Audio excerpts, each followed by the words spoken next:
Unfiltered stories that don't waste your time at WJBF.com. The Live 5 for 6 mobile app. Download it today.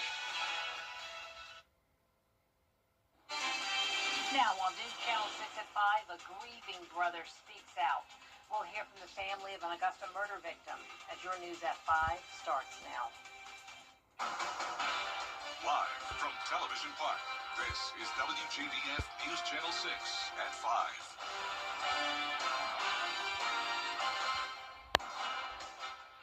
Good evening, everyone. I'm Jenny Montgomery. Thanks so much for joining us. Coverage you can count on begins with the family of a Helms College student speaking out 1 week after he was killed in the school's parking lot. Martin Gordon was attending the school to become an HVAC technician, but was stabbed to death outside the school late last Monday night. Graham Lee is live outside Helms College right now. And Graham, you talked to Gordon's brother today. Well, I haven't heard from the station yet. It's Monday at the age of 30 here in the Helms College parking lot. Today I got to catch up with his older brother, Daryl Mills, to get his thoughts on this tragic situation and how he wants his little brother to be remembered. You know what I mean? Like, honestly, man, I haven't been able to grieve the way that I know I should, because I don't know the reasoning behind it. 1 week after Martin Gordon was killed, his older brother Daryl is speaking up. He recalls the events from last Monday night when he arrived on scene and the heartbreaking news from first responders. She checked him and she was like, "Yes, sir, he's gone." So, I mean, I just found him laying in the street when I pulled up, and yeah. Bill says he and the family are still trying to cope with his loss, saying Gordon was the last person he would expect to be in that situation. I know the attack on my brother was random. My brother doesn't know anyone out there on Washington Road. I drop him off, I pick him up. He says Martin loved video games, anime television like Dragon Ball Z, and was a big family man. Gordon was a single father of 2 young children, leaving behind an 8-year-old daughter and a 6-year-old son. Mills says he radiated positivity. If we seen something, he'd like, "Oh man, that's messed up. I wish I could help." I'm like, "I understand, man. You know what I mean? That's just how he thought consistently. He was just kind. He was a kind guy." Gordon was also a devoted student at Helms College, where he started just 4 months ago to be an HVAC technician. The school says they've now increased security measures with off-duty police officers to patrol the area day and night. Mills leaves this message for the surrounding community. So if you have family, you know, tell them that you love them. You know, I wish I would have told my brother that I loved him more. You know what I mean? I know he knew I was proud of him, but I wish I would have said it more. You know what I mean?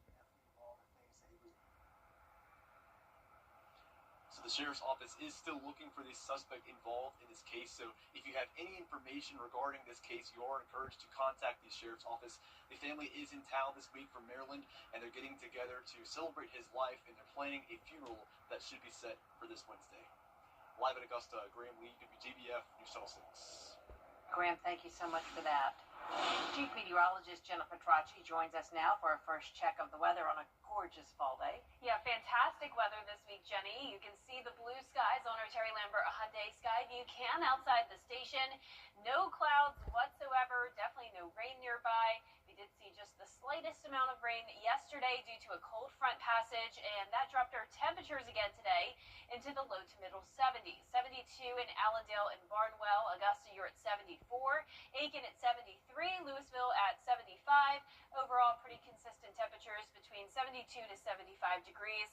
And look how low the humidity is, down to 21% in Augusta and Aiken. We had all this dry air move in behind that cold front passage, with winds now coming out of the southwest. 5 miles per hour in Augusta, just 3 in Aiken. Overall, pretty calm winds with high pressure centered right over the area. Notice we have another cold front out to the west. That's going to move through within the next couple of days, dropping our temperatures again.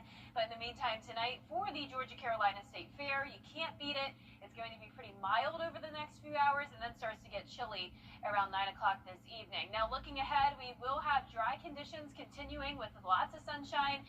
Definitely some chilly mornings, down to 43 degrees tomorrow morning and again on Thursday morning. I'll have more details on your temperatures coming up, and back to you, Jenny. Thank you. It is a beautiful night to go to the Georgia-Carolina State Fair. It's over on Hale Street in Augusta. And tonight, it's carload special night. What does that mean? Well, I bet Brad Means will tell us. He's live downtown now enjoying all the fun. Brad? Hey, Jenny, it means a huge savings, first of all, and we'll talk more about it at 6, but you can calculate it this way. Typically, a carload of 7 people would cost about $300 once you pay for your ticket and your unlimited rides. That $300-ish price tag is down to just $60 for carload special night. So take advantage of it. I know one person who's taking advantage of it, and that is our reigning fair queen, the Miss Georgia Carolina State Fair. Joining me now, she is Brentley Serenay. Brentley, congratulations on your big win. We had the pageant a couple of weeks ago. How's your reign been so far? It has been such an honor to be Miss Georgia Carolina State Fair champion. I've got an opportunity to come on Saturday to ride a couple rides, take a couple pictures, and meet some friends and family, and it's been just such an honor to be the reigning champion. You know, Brentley, outside of your reign as our queen, you're super busy. First of all, kind of on the cheerleading circuit, tell me what kind of cheer activities you're doing now. I know it was big for you in high school, and you've stuck with it. Yes, so Augusta Cheer Academy has been a big part of my life for 17 years now, and although I'm no longer cheering at Augusta Cheer Academy, I get to coach and live with the little girls that I used to be, and we start our season next weekend on Sunday for our annual showcase. You know, Augusta has a thriving medical community, and I think it was so exciting during the pageant to learn that that's going to be a part of your future. How's your schoolwork going? And tell everybody what you want to be one day. Yes, in the future, I would love to be a nurse practitioner and work with pediatrics. School is not easy, it's definitely challenging, but I believe I can get through it and push through to achieve my goals. Well, I believe you can as well. We're all rooting for you. You're going to compete now at the state pageant level on the fair circuit, so best of luck with that, and congratulations on being our queen. Thank you so much. Absolutely. Brentley Serenay, so kind to join me tonight as we continue our coverage live from the Georgia Carolina State Fair. I'm Brad Means. Back to you. All right, Brad, thank you so much. Mowing is a big issue in Augusta, but a request for new equipment is not cutting it with some commissioners. With all the ball fields to take care of, the rec department wants funding for a new mower. City officials say the current mower is constantly being repaired, but the new mower is creating some sticker shock. The cost is more than $103,000. That's a lot for one lawnmower. I understand it'll cut, 11 feet or whatever. That's still a lot of money for one mower. Hopefully they're going to go back and find maybe I hate to say a cheaper version, or a much more economical version. Commissioners are scheduled to vote Tuesday whether to buy the mower or go back out for bids. Early voting for the municipal election is now underway in South Carolina. Today, a groundbreaking for a new restaurant concept in Columbia County. Nordhaven Rustic features Scandinavian architecture with European-style food. It'll be located in Evans Town Center off North Bel Air Road. The executive chef says he believes the restaurant's unique two-style concept will be received well by the community. So you have two concepts that are in one. Nordhaven being your more high-end dining, and then Rustic being a deli and a bakery that you can come hang out in, you know, do your schoolwork, study, or have small meetings. And it'll be a breakout room at nighttime after the bakery closes for pharmaceutical parties or events, any sort of events. The restaurant is expected to open next summer. Next time on Jenny, giving people the tools to address trauma, support youth, and build resilience. Trauma and stress affect all of us, of course, but resilience, how we cope and bounce back, can be built.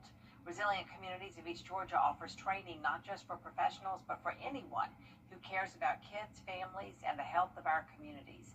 It's all about recognition, prevention, and intervention skills.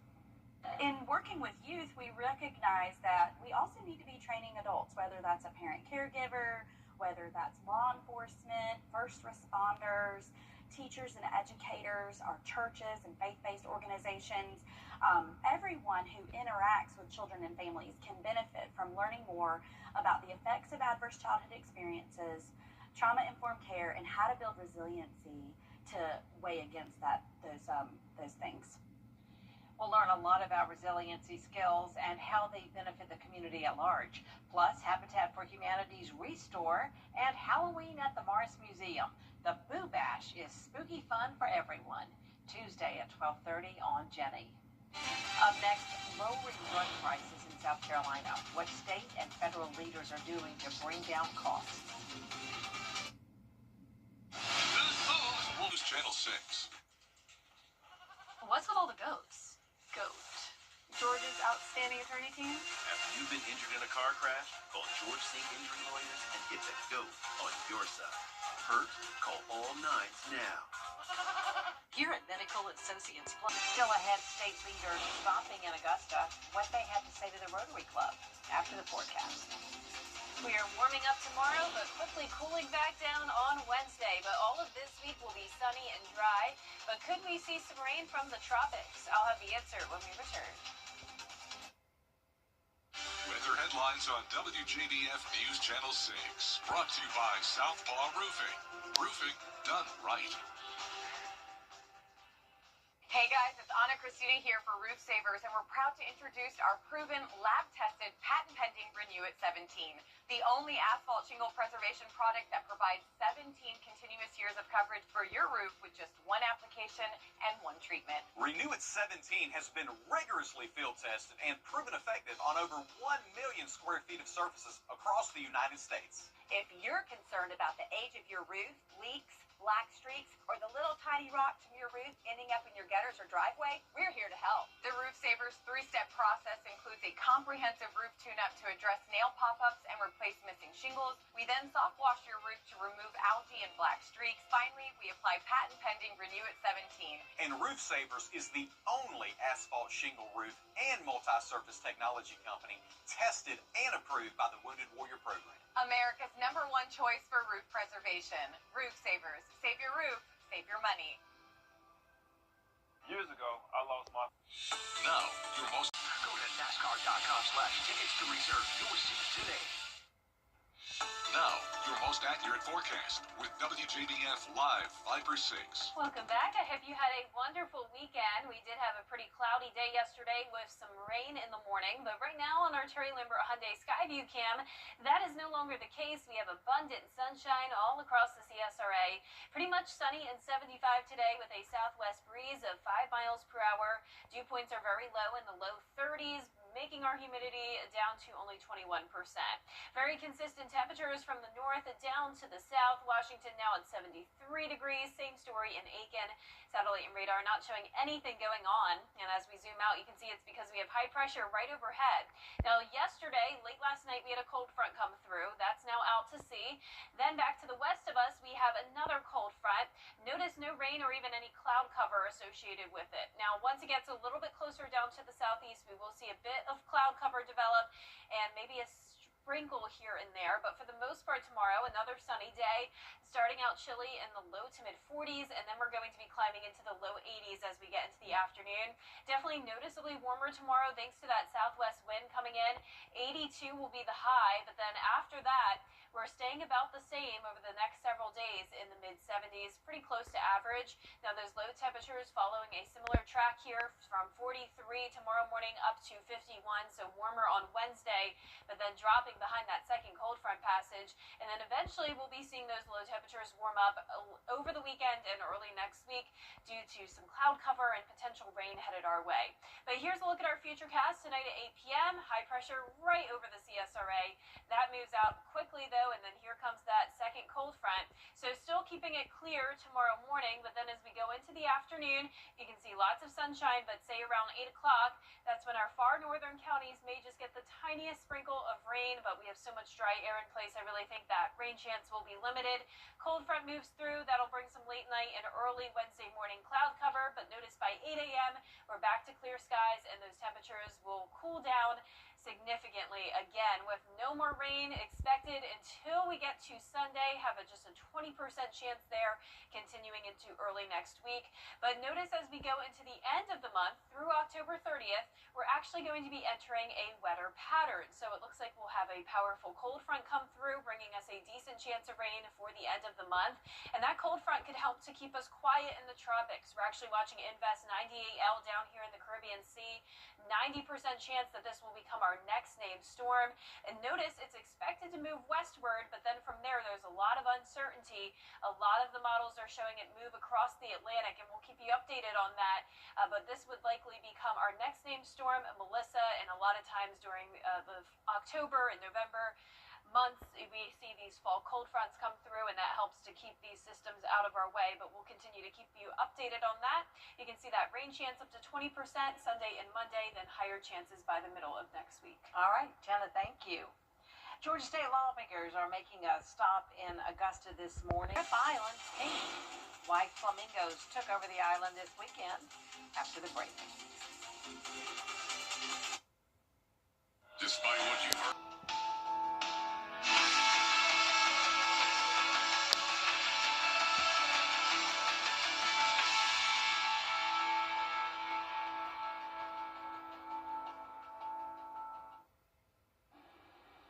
Over the weekend, thousands were on Fripp Island with a common goal to raise money for breast cancer. Danielle Cobb has the story.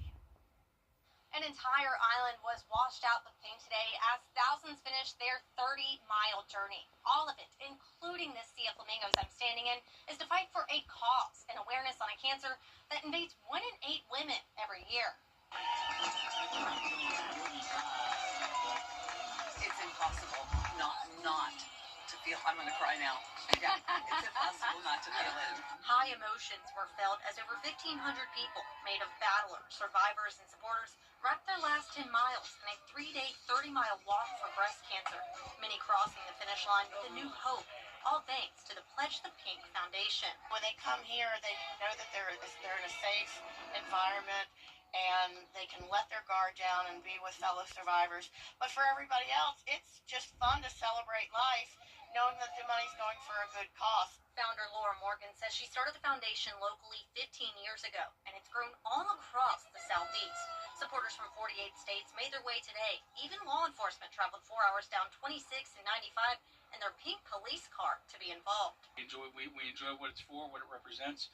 My mother herself is a survivor. But I'm told participants don't just walk. If you drive through Fripp, you'll notice lots of flamingos, 9,300 to be exact.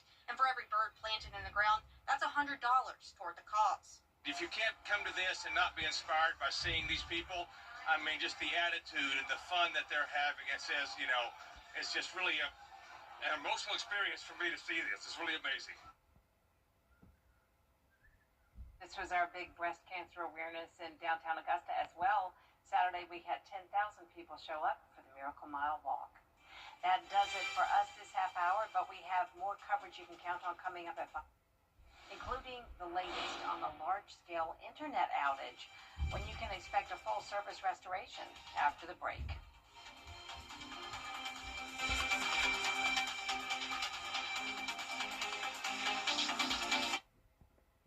Get ready, drop the